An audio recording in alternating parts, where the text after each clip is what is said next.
Novels for ever میں خوش آمدید۔ ناول جنت کے پتے جس کی رائٹر ہے نمرہ احمد، اس کی یہ 5ویں ایپیسوڈ ہے۔ تو آئیے جلدی سے سٹارٹ کرتے ہیں اس 5ویں ایپیسوڈ کو اور دیکھتے ہیں کہ آج اس ایپیسوڈ میں حیا کے ساتھ کیا عجیب ہوتا ہے۔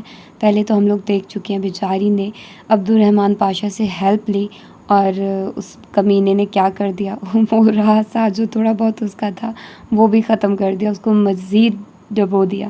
تو اس ایپیسوڈ میں دیکھتے ہیں کہ حیا کے ساتھ اب کیا ہوتا ہے، کیونکہ حیا بیچاری کے ساتھ کچھ نہ کچھ ہو ہی رہا ہے۔ ایسی وہ کوئی منحوس لڑکی ثابت ہو رہی ہے کہ اس کے ساتھ کچھ نہ کچھ، جب سے ناول سٹارٹ ہوا ہے کچھ نہ کچھ ہو رہا ہے، کچھ نہ کچھ اس کے ساتھ ہوتا ہی رہتا ہے۔ تو آئیے اب دیکھتے ہیں کہ آگے کیا ہوتا ہے۔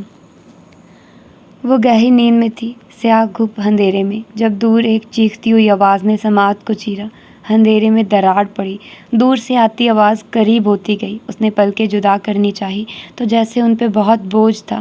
بمشکل آنکھیں کھلی تو چند لمحے اسے حواس بحال کرنے میں لگے۔ اس نے ارد گرد دیکھا، ڈروم میں پرسکون سی نیم تاریخی چائے تھی، کونے میں مدھم سا نائٹ بلب جل رہا تھا۔ ڈی جے ٹالی اور چیری اپنے اپنے بستروں میں کمبل ڈالے سو رہی تھی۔ دیوار پہ آویزہ بڑے کلاک کی چمکتی سوئیاں رات کے 1 بجنے کا بتا رہی تھی۔ وہ چنگھاڑتی آواز ابھی تک آ رہی تھی۔ اس نے نیند سے بوجھل ہوتا سر دائیں طرف گھمایا، کونی کے بل ذرا اوپر ہوئی اور تکیے تلے ہاتھ ڈال کر موبائل نکالا۔ اس کا ترکی والا موبائل بج کر اسی پل خاموش ہوا تھا۔ 2 مسڈ کالز۔ اس نے تفصیل کھولی تو چمکتی اسکرین پہ سے آنکھیں پل بھر کو چندھیائی۔ اس نے پلکیں سکیڑے، ہاتھ سے بال پیچھے ہٹاتے ہوئے اسکرین کو دیکھا۔ تایا فرقان موبائل، ساتھ بریکٹ میں 2 کا ہندسہ تھا۔ حیا نے اسکرین کے کونے پہ لکھے ٹائم کو دیکھا۔ رات کا 1 بج رہا تھا۔ یہاں 1 بجا تھا تو پاکستان میں 3 بجے ہوں گے۔ آدھی رات کو آنے والا فون اور مہمان کبھی اچھی خبر نہیں لاتے، اور نہ ریسیو کر سکنے والی کال اس برچھی کی مانند ہوتی ہے جو کوئی گھونپ کر نکالنا بھول گیا ہو۔ اس کی ساری نیند اور سستی پل بھر میں بھاگ گئی۔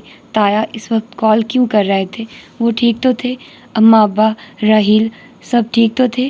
پتہ نہیں کیا مسئلہ تھا۔ وہ تڑپ کر واپس کال ملانے لگی، پھر یاد آیا کہ اس میں بیلنس نہیں تھا۔ اس نے بے بسی سے اپنے پاکستانی موبائل کو دیکھا جو تکیے کے اس طرف رکھا تھا۔ اس میں بھی بیلنس ختم تھا، بلکہ اس فون میں تو ترکی آنے کے بعد بیلنس ہی نہیں ڈلوایا تھا۔ اس نے کمبل پھینکا اور سیڑھیاں پلانگ کر نیچے اتری۔ وہ اپنے نائٹ سوٹ میں ملبوس تھی، گلابی چیک والا ٹراؤزر اور کھلا لمبا کرتا۔ ڈی جے موبائل دو اپنا۔ اس نے ڈی جے کے بنک پہ چڑھ کر اس کو جھنجھوڑا۔ وہ بمشکل ہلی۔ نیند مت خراب کرو میری، سیدھی جہنم میں جاؤ گی تم۔ ڈی جے نے بند آنکھوں سے بڑبڑاتے ہوئے کروٹ بدلی۔ اس کا موبائل وہیں تکیے کے ساتھ رکھا تھا۔ حیا نے موبائل جھپٹا اور نیچے اتری، تالی کے بنک کی کرسی کھینچ کر بیٹھی اور اپنے موبائل سے تایا کا نمبر دیکھ کر ڈی جے کے فون پہ ملانے لگی۔ فون نمبر حیا سلیمان کو کبھی زبانی یاد نہیں رہتے۔ نمبر ملا کر اس نے فون کان سے لگایا۔ لمحے بھر کی خاموشی کے بعد وہ مشینی نسوانی آواز ترکی میں کچھ بکنے لگی، جس کا مطلب یہ تھا کہ ڈی جے ذلیل کا بیلنس بھی ختم تھا۔ اس نے جھنجھلا کر فون کان سے ہٹایا۔ یورپی یونین کا سارا اسکالرشپ استقلال اسٹریٹ اور جواہر میں شاپنگ پہ اڑا دینے والیوں کے ساتھ یہی ہونا چاہیے تھا۔ اسی پل فون پھر سے بجا۔ تایا فرقان کالنگ۔ اس نے جھٹ سے کال اٹھائی۔ ہیلو حیا، تمہارے پاس اس نمبر کے علاوہ کون سا دوسرا نمبر ہے؟ وہ تایا فرقان ہی تھے اور اتنے غصے سے بولے تھے کہ وہ کانپ گئی۔ جی کیا؟ حیا میرے ساتھ بکواس مت کرو، مجھے بتاؤ تمہارے پاس دوسرا کوئی نمبر ہے؟ وہ نیند سے جاگی تھی اور کبھی بھی اتنی حاضر دماغ نہیں رہی تھی، مگر ساری بات سمجھنے میں اسے لمحہ نہ لگا۔ ارم پکڑی گئی تھی۔ ارم آدھی رات کو کسی سے فون پر بات کرتی پکڑی گئی تھی۔ نہیں تایا ابا، میرے پاس یہی ایک نمبر ہے اور دوسرا یو فون کا جو آپ کے پاس آلریڈی ہے۔ تمہارے پاس موبی لنک کا کوئی نمبر ہے؟ نہیں تایا ابا، آپ بے شک ابا سے پوچھ لیں، یہ نمبر ان کے نام ہے اور میں نے دوسرا نمبر رکھ کر کیا کرنا ہے؟ اچھا ٹھیک ہے۔ انہوں نے کھٹ سے فون بند کر دیا۔ اس نے گہری سانس لے کر موبائل کان سے ہٹایا اور دوسرے ہاتھ سے چہرے پر آئے بال سمیٹ کر پیچھے کیے تو ارم فرقان اصغر پکڑی گئی تھی۔ میری ارم بھی تو ہے، مجال ہے جو بنا سر ڈھکے کبھی گھر سے نکلی ہو۔ وہ ارم کے لیے متاثر بھی تھی اور فکر مند بھی، مگر دور اندر دل کے اس پوشیدہ خانے میں جو کوئی شخص دنیا کو نہیں دکھاتا، اسے تھوڑی سی کمینی سی خوشی بھی ہوئی تھی۔ بہت اچھا ہوا تایا ابا، اس دور کے خانے میں کسی نے کہا تھا۔ اب تو آپ کو بھی معلوم ہو گیا ہوگا کہ دوسروں کی بیٹیوں پہ انگلیاں اٹھانے والے لوگوں کے اپنے گھروں پہ وہ انگلیاں لوٹ کر آتی ہیں۔ بہت اچھا ہوا تایا ابا۔ صبح سویرے اٹھتے ہی وہ اسی کرتے ٹراؤزر پہ ایک ڈھیلا ڈھالا سا سویٹر اور شال لپیٹ کر دیا اسٹور آ گئے۔ بال اب اس نے کیچر میں باندھ لیے تھے اور اپنے گلابی کینچی چپل پہن لیے تھے۔ اسٹور سے اس نے کارڈ خریدا، ریچارج کیا اور موبائل پہ اماں کا نمبر ملاتی باہر کیفے کے برآمدے میں بچھی کرسی کھینچ کر بیٹھی۔ وہاں فاصلے فاصلے پہ گول میزوں کے گرد کرسیوں کے پھول بنے تھے۔ اسٹوڈنٹ صبح صبح یہاں ناشتہ کرنے آتے تھے۔ سامنے سبانجی کا خوبصورت فوارہ نصب تھا، گول چکر میں مکید فوارہ جس کی پانی کی دھار بہت اوپر جا کر نیچے گرتی تھی۔ اتنی صبح صبح فون کیسے کیا؟ خیریت؟ فاطمہ ذرا فکر مند ہو گئی۔ تو کیا میں آپ کو ایسے یاد نہیں کر سکتی؟ وہ آرام دہ انداز میں ٹانگ پہ ٹانگ رکھتی ذرا خفگی سے بولی۔ ہماری پاکستانی ایکسچینج اسٹوڈنٹ ہمیں عموماً مس بیل دیتی ہے یا پھر کسی S M S website سے مفت کا ایس ایم ایس کر کے کال کرنے کا کہتی ہیں تو ہم کال بیک کرتے ہیں، اس لیے اگر وہ علیل صبح خود فون کرے تو حیرت تو ہوگی نا۔ بس اماں، غربت ہی اتنی ہے، کیا کریں؟ وہ کینچی چپلوں میں مکید پیر جھلاتے ہنس کر بولی۔ ہاں، یورپی یونین نے وہ ہزاروں یوروز کا اسکالرشپ تو کسی اور کو دیا تھا نا۔ فاطمہ کی تشویش ختم ہو چکی تھی اور وہ اسی کے انداز میں بات کر رہی تھی۔ وہ تو رینی ڈیز کے لیے سنبھال کر رکھا ہے۔ کون سے رینی ڈیز؟ اسپرنگ بریک اماں، اور یہاں اسپرنگ بریک کے دنوں میں خوب بارش ہوتی ہے، اس لیے میں اور ڈی جے اسپرنگ بریک میں پورا ترکی گھومنے کا سوچ رہے ہیں، اور لگتا ہے آج کل آپ سائمہ تائی کی کمپنی میں رہ رہی ہیں، صبح ہی صبح طنز کیے جا رہی ہیں۔ اچھا سب کچھ چھوڑیے، یہ بتائیے گھر پہ سب خیریت ہے؟ ہاں سب ٹھیک ہے۔ تایا فرقان کی طرف بھی اس نے ہاتھ سے ویٹر کو اشارہ کیا۔ وہ قریب آیا تو اس نے مینیو کارڈ پہ بنے ڈونٹ پہ انگلی رکھی، پھر انگلیوں سے وکٹری کا نشان بنایا تو وہ سمجھ کر واپس مڑ گیا۔ ہاں کیوں؟ کسی نے کچھ کہا ہے؟ نہیں، مگر رات تایا کا فون آیا تھا۔ اچھا آپ جا کر ان کو کہہ مت آئیے گا۔ لو، میں کیوں کہوں گی؟ فاطمہ الٹا خفا ہوئی، مگر وہ جانتی تھی کہ ماں کا بھروسہ نہیں ہوتا، لاکھ کہو کہ نہ بتائیے گا پھر بھی اپنے اگلے پچھلے حساب چکاتے وقت کسی نہ کسی موقع پر اس بات کو استعمال کر ہی لیتی تھی، مگر ایک اچھی بیٹی کی طرح سے پوری بات ماں کے گوش گزار کیے بغیر ڈونٹس کہاں ہضم ہونے تھے، سو ساری بات دہرا دی، بس ارم کا میسج پڑھنے والا قصہ گول کر گئی۔ اچھا، پتہ نہیں، ہمیں تو کچھ نہیں پتہ چلا۔ وہ کچھ دیر اسی بات پہ تبصرہ کرتی رہی، پھر ایک دم یاد آنے پہ بولی، لو، میں بتانا ہی بھول گئی، مہوش کی شادی طے ہو گئی ہے۔ انہوں نے زاہد چچا کی بیٹی کا نام لیا، جس کی نسبت کافی عرصے سے اپنے ماموں زاد سے طے تھی۔ اچھا، کب؟ اسے خوشگوار حیرت ہوئی۔ ترکی آتے وقت سنا تو تھا کہ اپریل کی کوئی تاریخ رکھیں گے، مگر اسے بھول گیا تھا۔ ہفتہ ہو گیا ہے رکھے ہوئے، جب بھی بات ہوتی ہے بتانا ہی بھول جاتی ہوں۔ پھر انہوں نے جو تاریخ بتائی وہ اپریل ان کی اسپرنگ بریک کے درمیان آتی تھی۔ تب تو ڈی جے اور میں عظیم ترکی کی سیر کر رہے ہوں گے۔ سبین کو بلایا تو ہے، مگر کہہ رہی تھی کہ سکندر بھائی کی طبیعت آج کل خراب رہتی ہے، وہ نہیں آ سکے گی۔ میں نے کہا جہان کو بھیج دو، اچھا ہے ساتھ حیا بھی آ جائے گی، دونوں شادی اٹینڈ کر لیں گے، مگر وہ کہہ رہی تھی کہ مشکل ہے۔ اس نے فون کو کان سے ہٹا کر گھورا اور پھر ہنس دی۔ اماں بھی کبھی کبھی لطیفے سناتی تھی، وہ انتہائی غیر رومانٹک سے ماں بیٹا کہاں مانتے ایسے رومانٹک ٹرپ کے لیے۔ اس نے سر جھٹک کر موبائل کان سے لگایا۔ فاطمہ کہہ رہی تھی، ایک تو تمہاری پھپھو بھی کوئی بات غیر مبہم نہیں کرتی۔ بالکل، اس نے تائید کی۔ ویٹر نے چاکلیٹ اور رنگ برنگے دانوں سے سجے 2 ڈونٹس ٹیبل پر رکھے تو وہ الوداعی کلمات کہنے لگی۔ ارم کے متعلق مزید جاننے کی فی الحال اسے طلب نہیں رہی تھی۔ بیوق ادا، پھر بیوق ادا، اس روز وہ شام میں جلدی سو گئی تھی، سو عشاء کے بعد آنکھ کھلی، کچھ دیر پڑتی رہی، پھر روہیل سے اسکائپ پہ گھنٹہ بھر باتیں کی اور اسے ترکی کا سفر نامہ سنا کر خوب بور کیا، اور اب بھوک لگی تو کچن میں آئی تھی۔ ڈی جے نے آلو مٹر بنایا تھا جو سالن کم اور کوئی گدلا پانی زیادہ لگ رہا تھا، جس میں مٹر، آلو اور پیاز تیر رہے تھے۔ وہ ناک چڑھاتے ہوئے اس مغلوبے کو گرم کرنے کے لیے پلیٹ میں ڈال ہی رہی تھی کہ ڈی جے نے پیچھے سے آ کر بتایا کہ اس نے ہالے اور انجم باجی کے ساتھ بیوک ادا جانے کا پروگرام بنا لیا ہے اور کل 6 بجے کی گورسل شٹل پکڑنی ہے۔ بیوک ادا؟ پھر بیوک ادا؟ وہ اوون کا دروازہ بند کرتی چونک کر پلٹی۔ پل بھر میں اس کی آنکھوں میں ناگواری سمٹ آئی تھی۔ ہالے اور انجم باجی نے پروگرام بنا کر مجھ سے پوچھا تو میں نے حامی بھر لی۔ پانی کی بوتل کو کھڑے کھڑے منہ سے لگاتے ہوئے ڈی جے نے شانے اچکائے۔ اور یقیناً تمہاری طرف سے بھی میری طرف سے بھی حامی بھر لی ہوگی؟ بالکل، میں کوئی نہیں جا رہی بیوک ادا، میری طرف سے انجم باجی کو انکار کر دو۔ وہ پلٹ کر چیزیں اٹھک پٹک کرنے لگی، انداز میں واضح جھنجھلاہٹ تھی۔ کیوں؟ اتنا خوبصورت ہے جزیرہ؟ مجھے نہیں جانا ادھر، بس کہہ دیا نا۔ وہ ریفریجریٹر کا اوپری فریزر کھولے پیکٹ ادھر ادھر کرنے لگی۔ بالوں کا ڈھیلا جوڑا اس کی گردن کی پشت پہ جھول رہا تھا۔ مگر کیوں؟ وہ عبد الرحمن پاشا کا جزیرہ ہے اور میں اس آدمی کی شکل بھی نہیں دیکھنا چاہتی۔ اس نے روٹیوں کا پیکٹ نکال کر فریزر کا دروازہ زور سے بند کیا، پیکٹ میز پہ رکھا، جمی ہوئی 2 روٹیاں نکالی اور پلیٹ میں رکھی۔ ان میدے کی بنی ترک روٹیوں کا نام انہیں معلوم نہیں تھا، بس دیا اسٹور پہ وہ فریزر میں نظر آئی تھی اور اتنی سمجھ تو انہیں تھی کہ انہیں مائکرو ویو میں گرم کر کے کھاتے ہیں، تب سے وہ یہی روٹیاں کھا رہی تھی۔ ڈی جے اس کے رٹی اوون میں رکھنے تک سکتے سے باہر آ چکی تھی۔ عبد الرحمن پاشا، وہ جس کا ذکر ہماری ہوسٹ آنٹی نے کیا تھا؟ ہاں وہی، کرمنل اسمگلر۔ مگر اس کا کیا ذکر؟ ہالے نے کہا تھا کہ… ہالے کو چھوڑو، میں سب بتاتی ہوں، پہلے کیچپ لاؤ، پھر انجم باجی کو کال کر کے کل کا پروگرام کینسل کرو۔ کھانا کھا کر وہ دونوں باہر آ گئی۔ رات گہری ہو چکی تھی، دونوں نے اونی سویٹر پہن رکھے تھے۔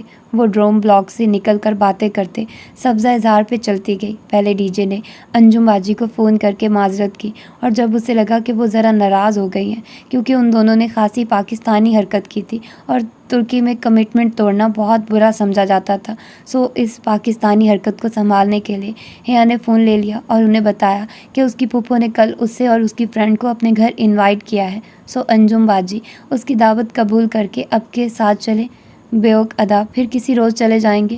یوں انجم باجی مان گئی اور اب وہ دونوں چلتے چلتے دیا اسٹور کے سامنے والے فوارے کی منڈیر پہ آ بیٹھی تھی۔ فوارے کا پانی چھینٹے اڑاتا ہوا نیچے گر رہا تھا اور اس پانی میں بنتے مٹتے بلبلوں کو دیکھتے ہوئے حیا نے ساری کہانی الف تا یہ اس کو سنا ڈالی۔ ڈی جے کتنی دیر تو چپ بیٹھی رہی، پھر آہستہ آہستہ سوچ کر کہنے لگی، تو وہ پنکی میجر احمد تھا جو ہمیں مارکیٹ میں ملا تھا؟ بالکل، اور ڈولی اصلی خواجہ سرا تھا؟ شاید وہ ان کا پرانا ملازم ہے۔ اور تم منہ اٹھا کر اس کے گھر چلی گئی؟ منہ اٹھا کر کیا، میرا پاسپورٹ تھا اس پرس میں، اور اچھا ہی ہوا، ساری بات تو کلیئر ہو گئی۔ وہ اپنی غلطی مانتی، یہ ناممکن تھا، مگر تم نے اسے فون کر کے بہت غلطی کی۔ تو بھگت رہی ہوں نا وہ غلطی۔ اس ظالم شخص نے یہ نہیں سوچا کہ جہان کے پاس اس ریسٹورنٹ کے علاوہ کچھ نہیں ہے، اور اس نے اسی کو تباہ و برباد کر دیا۔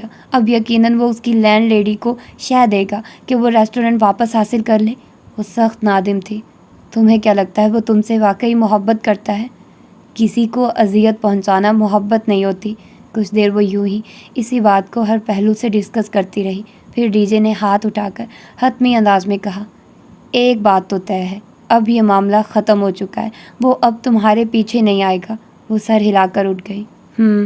رات بہت بیت چکی تھی، اب ان کو واپس جانا تھا۔ سبزہ اظہار پہ چلتے ڈروم بلاک کی طرف بڑھتے ہوئے وہ سوچ رہی تھی کہ اپنے مسئلے کسی کو بتانے سے وہ حل نہیں ہوتے۔ دل کا بوجھ کسی کے سامنے ہلکا کرتے کرتے بعض دفعہ ہم اپنی ذات کو ہی دوسروں کے سامنے ہلکا کر دیتے ہیں۔ پریشانیاں بتانے سے کم ہو سکتی ہیں، ختم نہیں، جیسے اس کی پریشانی ابھی تک اس کے ساتھ تھی۔ کلاس روم کی کھڑکیوں سے سورج کی روشنی چھن کر اندر آ رہی تھی۔ صبح کی نم ہوا بار بار شیشوں سے ٹکرا کر واپس پڑ جاتی۔ جیو انفارمیشن کے سسٹم کے پروفیسر اپنے مخصوص انداز میں لیکچر لے رہے تھے۔ اس کے ساتھ بیٹھی ڈی جے بظاہر بہت توجہ سے لیکچر سنتی، رجسٹر پر لکھ رہی تھی۔ وہ ہر چند لفظ لکھ کر سر اٹھا کر پروفیسر کو دیکھتی، ذرا غور سے ان کے اگلے الفاظ سنتی اور پھر سمجھ کر سر ہلاتی، دوبارہ لکھنے لگ جاتی۔ حیا نے ایک نگاہ اس کے رجسٹر پر ڈالی، وہاں اس کا چلتا قلم لکھ رہا تھا، تم لوگوں کا اسپرنگ بریک کا کیا پروگرام ہے، کدھر جاؤ گے اور کون کون تمہارے ساتھ جا رہا ہے؟ آخری لفظ لکھ کر اس نے گردن سیدھی کر کے پورے اعتماد سے پروفیسر کو دیکھتے ہوئے رجسٹر دائیں جانب بیٹھے معتصم کو پاس کر دیا۔ یہ ان کی اور فلسطینیوں کی واحد مشترکہ کلاس تھی۔ معتصم نے ایک نگاہ کھلے رجسٹر پہ ڈالی اور پھر سر جھکا کر کچھ لکھنے لگا۔ جب رجسٹر واپس ملا تو اس پہ انگریزی میں لکھا تھا، ہم ترکی کے ٹور پہ جا رہے ہیں، 7 دن میں 7 شہر، ہم پانچوں اور ٹالی، اور تم لوگوں کا کیا پروگرام ہے؟ اوف، پھر یہ ٹالی ڈی جے کوفت سے جواب لکھنے لگی، ہم بھی 7 دنوں میں 7 شہر گھومنے کا سوچ رہے ہیں۔ اس نے رجسٹر آگے پاس کر دیا اور پھر ذرا ٹیک لگا کر بیٹھ گئی۔ معتصم اب صفحے پہ چند الفاظ گھسیٹ رہا تھا، تو ہمارے ساتھ چلو نا، تم لوگوں کو کب نکلنا ہے؟ پہلی چھٹی والے دن، ہم نے دوسری چھٹی پہ نکلنا ہے، سو تمہارے ساتھ مشکل ہوگا، چلو پھر چھٹیوں کے بعد ملیں گے۔ نو پرابلم، معتصم نے ساتھ ایک مسکراتا ہوا چہرہ بنایا۔ حیا دانت پہ دانت جمائے بمشکل جمائیاں روکنے کی صحیح کر رہی تھی۔ اسے اس کلاس سے زیادہ بورنگ کوئی کلاس نہیں لگتی تھی۔ دفعتاً معتصم نے رجسٹر ڈی جے کی طرف بڑھایا تو اس پہ لکھے الفاظ کو پڑھ کر ڈی جے نے رجسٹر حیا کے سامنے رکھ دیا۔ حیا نے ذرا سی گردن جھکا کر دیکھا، اوپر اس نے انگریزی میں لکھا تھا، ٹرانسلیٹ ان اردو پلیز۔ اس کے نیچے عربی عمارت لکھی تھی، کیف حالک۔ حیا نے قلم انگلیوں کے درمیان پکڑا اور اردو ہجے میں لکھا، آپ کا کیا حال ہے، اور رجسٹر واپس کر دیا۔ معتصم اور حسین کو آج کل ڈی جے سے اردو الفاظ سیکھنے کا شوق چڑھا ہوا تھا۔ اس کلاس میں وہ یوں سارا وقت عربی الفاظ لکھ لکھ کر ان کو دیتے تھے۔ چند لمحوں بعد اس نے صفحہ پھر حیا کے سامنے کیا، اب کہ اس پہ لکھا تھا، حالی بخیر۔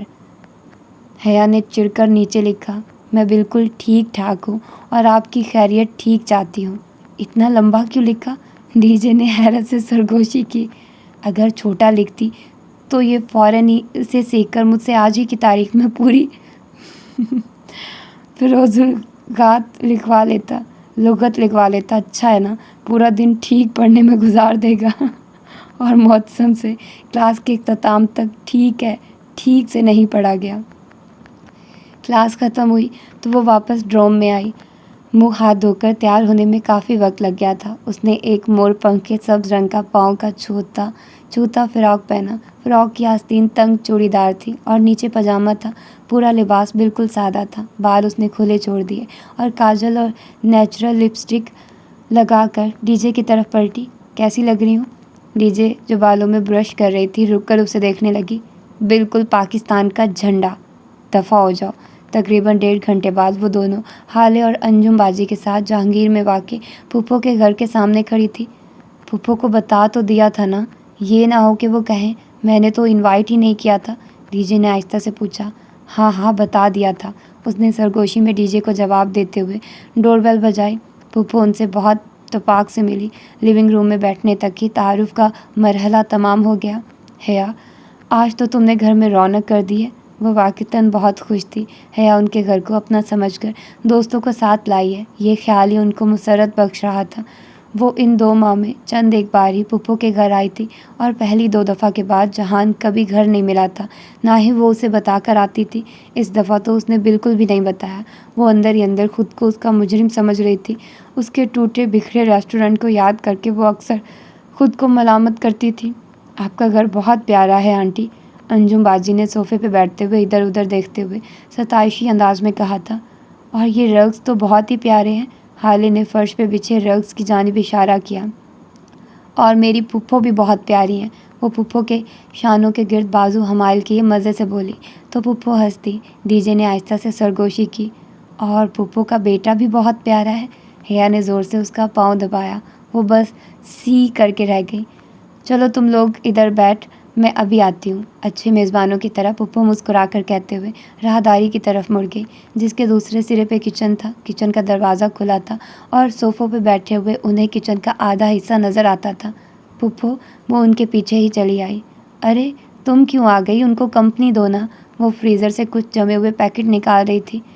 وہ ایک دوسرے کو کافی ہیں۔ آپ سنائیے، انکل اوپر ہیں؟ میں نے سوچا ان سے مل لوں، جب بھی آتی ہوں عموماً ان کے سونے کا وقت ہوتا ہے، ملاقات ہی نہیں ہو پاتی۔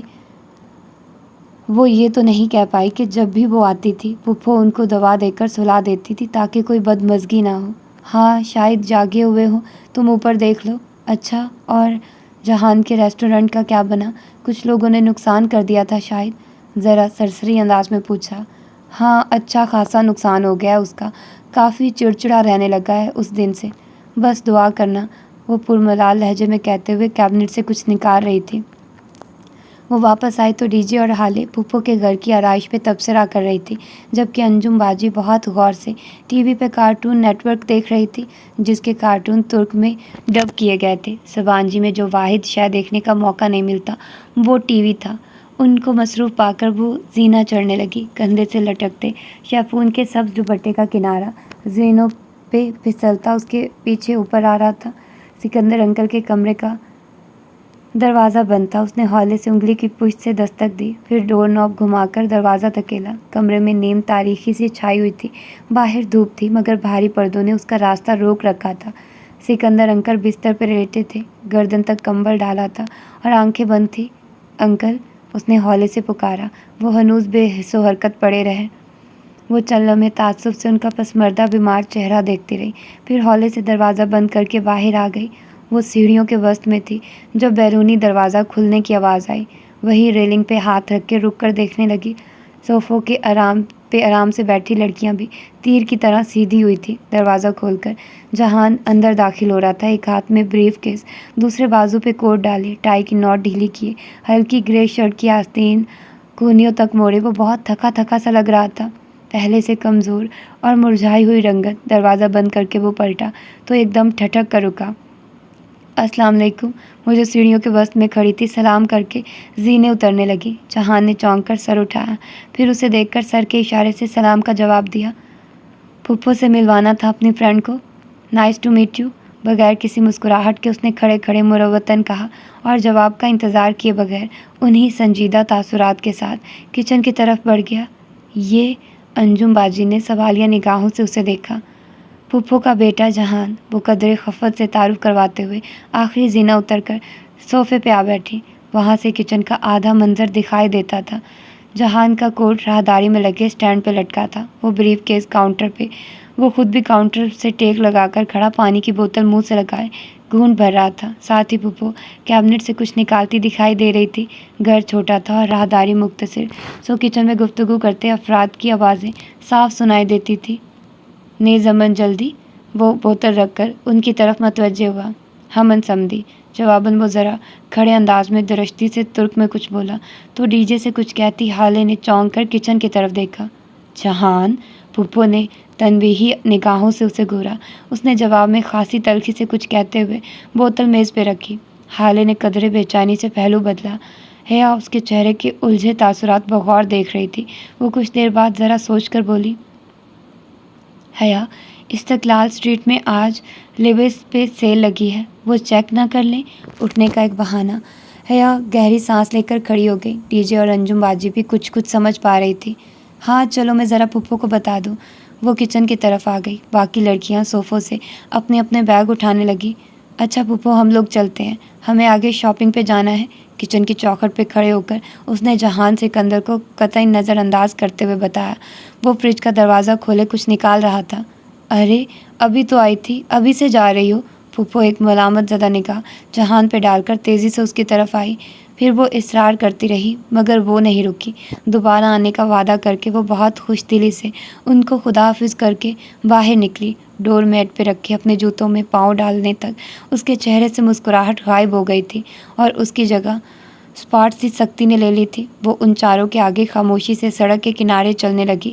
جب وہ کالونی کا موڑ مڑ کر دوسری گلی میں داخل ہوئی تو وہ تیزی سے ہالے کی جانب گھومی۔ ہالے، جہان نے پھپھو سے کیا کہا تھا؟ جانے دو حیا، ہالے نے نگاہیں چرائی۔